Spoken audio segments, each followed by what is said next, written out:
What is going on, YouTube family? Today we're going to be taking a look at this 2020 Acura TLX V6 with super handling all-wheel drive. I want to take a look at this vehicle specifically because it is the last generation of TLX to have a naturally aspirated V6 offered in its lineup for the powertrain. So this is the last way to get a V6 in Acura sedan lineup unless you go to the current Acura TLX Type S. So this was the regular everyday sedan version, and they did have an A-spec version that you could buy as well, but this was pretty much just the standard tech package. The option it has is the V6 with all-wheel drive. You could get these with a 4-cylinder as well. I am very curious to see how this combination with this J35 V6 and this 9-speed transmission that you guys know I loathe. Curious to see how it performs in this vehicle. I did test out the same powertrain in the MDX not too long ago, and I couldn't stand it. So definitely curious to see if this is any better. Make sure you like and subscribe, and we will get right into it. I really do, just real quick, I really like these headlights. The way that that sort of piece here goes around and then into that little part. It's little tiny details like that that I think are cool.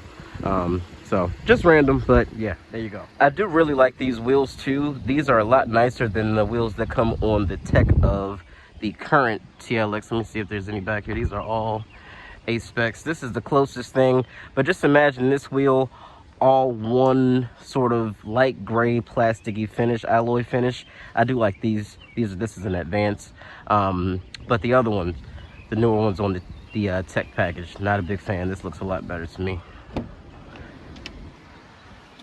And this one does have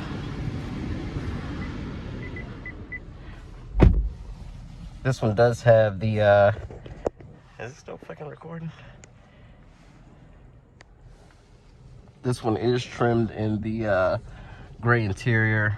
It's called Greystone, so pretty nice in here. I do like the piping and stuff like that. They sort of took that away, you know, have to get the Advance to get that, so Acura was given a little bit more features back in the day. Just like on the MDX, you didn't have to get the Advance to get the built-in remote start on the key fob. Now you do, or you have to buy the key. So yeah, just a couple things that I noticed. We hate this. We're not even here for that. We are just going to drive it, check it out, and see about this 9-speed. See, I literally feel like I pushed the button along. Let me see if I can show you what I mean. It's back in park, right? Drive. Now it's literally just started moving. That's crazy. I hate that delay, and yeah, not a big fan of that delay. So let's go ahead and take this out. Like I said, this does have Acura super handling all-wheel drive, so I'm hoping that's the saving grace with this powertrain setup.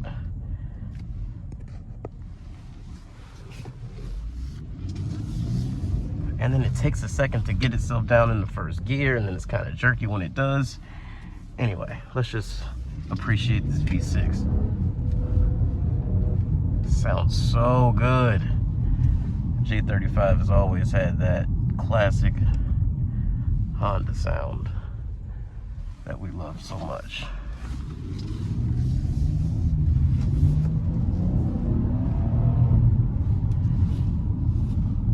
The engine is super willing, as you know. But that's not the problem. The issue here is this freaking transmission.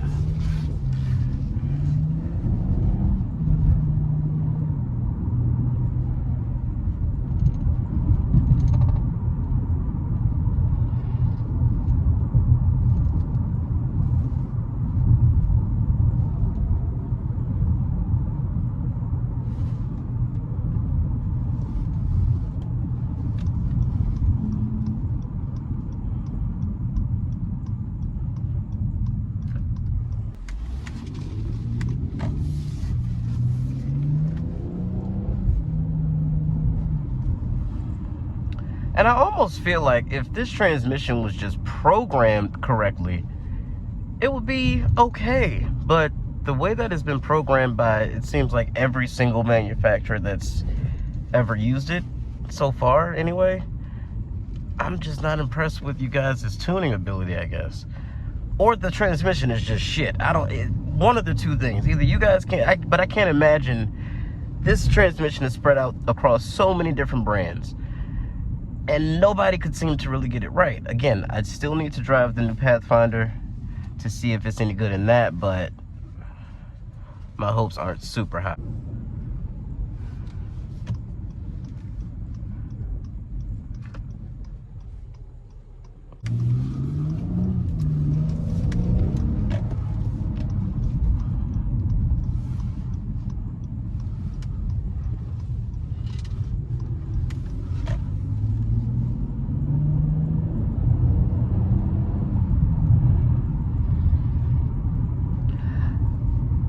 Anything you put this J35 in is gonna sound good, but it really deserves a better transmission. This engine deserves to be paired with a better partner.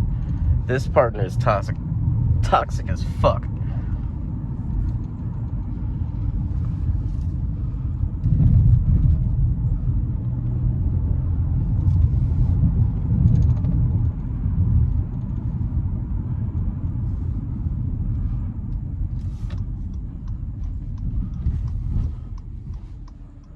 Let's try Sport Plus. My foot has been to the floor for ages. Yeah, this engine does not deserve to be to be held back like this. This is a shame. Like this is wrong. Good God. I'd take a freaking 6-speed in place of this. And it's trying to do like rev match downshifts, but it's just not smooth, and I'm not a fan. It's really a shame that this V6 had to go out in this form, you know, with this car. They put the 10-speed in the RLX.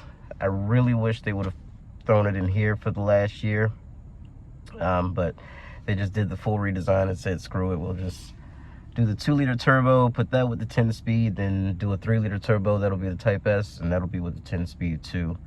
But other than that, that's all we get now, guys. So, yeah, I am very disappointed that there is not a naturally aspirated V6 sedan in Acura's lineup, but with emissions and all that crap, it was only bound to happen. But still, see, this car is not that slow. This engine, I mean, it's the transmission that's holding it back. And it's really sad. I don't know if you can tune some of this rubber bandy, soft ass feeling out of this transmission, but this engine needs something that is aggressive and ready to get into the next gear, because it makes its power well up high. It's got VTEC.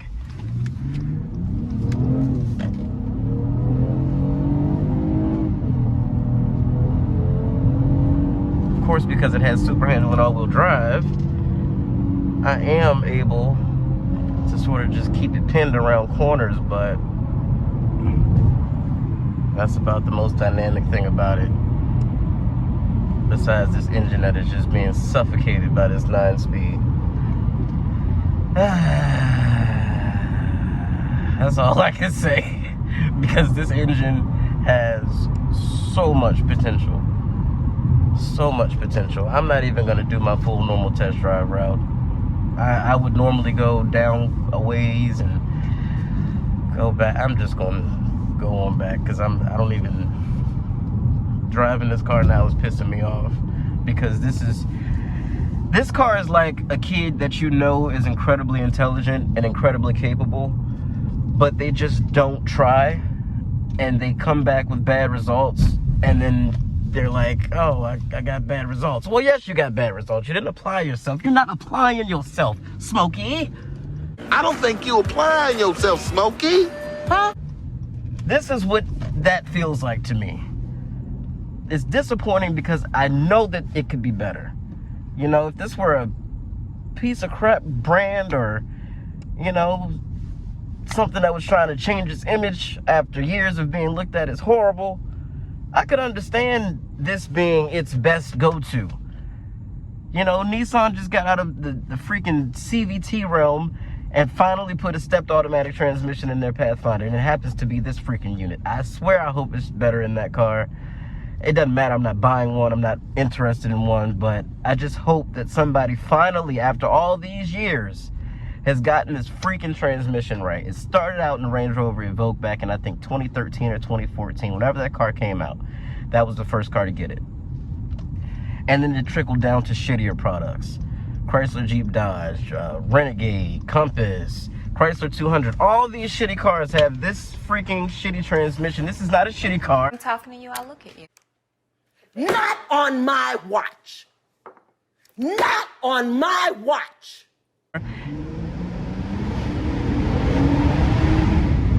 Oh man, she still screams though. That V6, it wants so badly to sing and dance the way that it knows it can, and it's very sad. Very, very sad.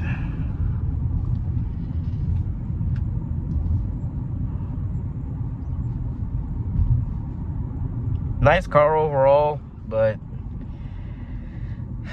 from a dynamic standpoint, I mean, you guys were building some of the best 6-speed automatic transmissions.